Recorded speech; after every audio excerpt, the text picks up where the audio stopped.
మాజీ మంత్రి గుండా అప్పల సూర్యనారాయణకి అశ్రు నివాళులర్పించిన మంత్రి అచ్చెన్న శ్రీకాకుళం జిల్లా రాజకీయాల్లో తనదైన ముద్ర వేసి నిరంతరం ప్రజల కోసం శ్రమించిన ఒక గొప్ప నాయకుడిని మనం కోల్పోయాము అని అన్నారు.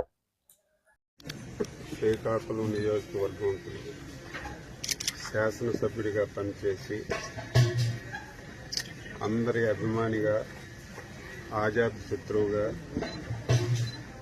ఈ నియోజకవర్గానికి విశేషమైనటువంటి సేవలు అందించిన వ్యక్తి.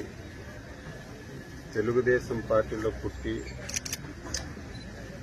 అదే పార్టీలో 4 పర్యాయాలు శాసనసభ్యుడిగా ఎన్నికై తెలుగుదేశం పార్టీ సిద్ధాంతాలకు అనుగుణంగా పనిచేసి ముక్కుసూటిగా ఏదున్నా సరే ముక్కుసూటిగా మాట్లాడి ప్రజల హృదయాల్లో చిరస్థాయిగా నిలిచినటువంటి వ్యక్తి శ్రీ అప్పల సూర్యనారాయణ గారు.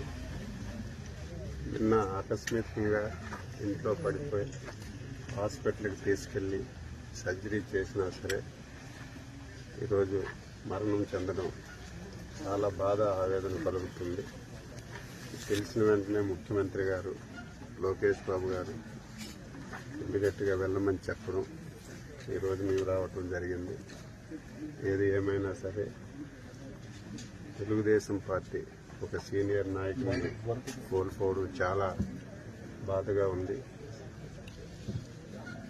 ముఖ్యమంత్రి గారు రేపు అప్పల సూర్యనారాయణ యొక్క అంత్యక్రియలను కూడా అధికార లాంఛనాలతో చేయమని ఆదేశాలు ఇచ్చారు. ఇప్పుడే ఎస్పీ గారికి కలెక్టర్ గారికి చెప్పాం. రేపు అంత్యక్రియలు కూడా అధికార లాంఛనాలతో జరపాలని చెప్పి నిర్ణయం చేశాం. అప్పల సూర్యనారాయణ గారు ఆత్మకి శాంతి కలగాలని వారి కుటుంబ సభ్యులకు ప్రగాఢమైనటువంటి సానుభూతిని తెలియజేస్తూ ఎప్పుడు అండగా ఉంటామని చెప్పి తెలియజేస్తున్నాం.